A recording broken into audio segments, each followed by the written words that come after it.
នកាយស្រែកហូកតើពេញព្រឹកសា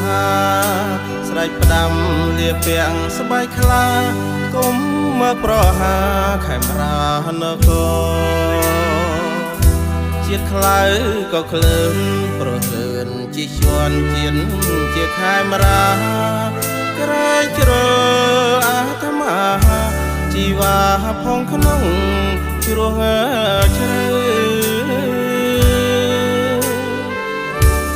ភ្នំដងរែងខណ្ឌចែកសីមាច្បាប់ក្រមឡាយនឹងហត្ថាដោយម្ចាំងរដ្ឋាចងចាជាគេសិទ្ធិសញ្ញាទាំងពីរប្រាជ្ញាថែឲ្យថិនថេអីលើម្ដេចប្រាក្រឡាំងវិវេ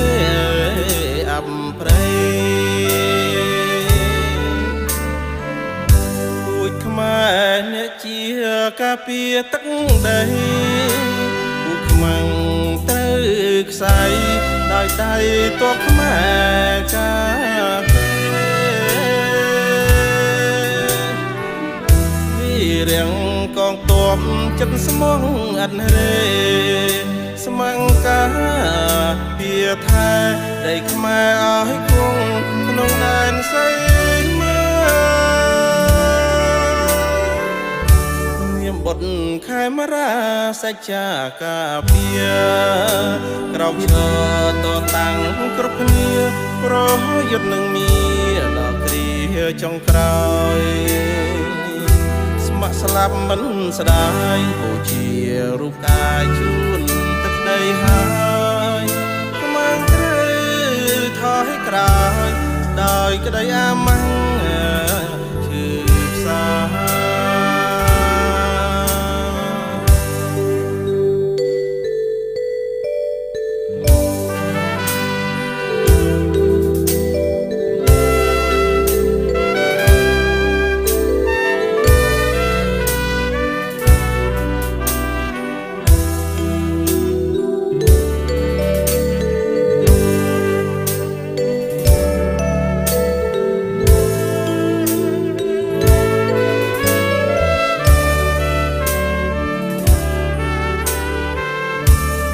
បុតខេមរា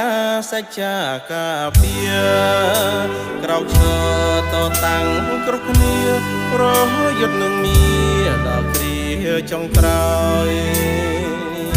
ស្ម័គ្រស្លាប់មិនស្ដាយបូជា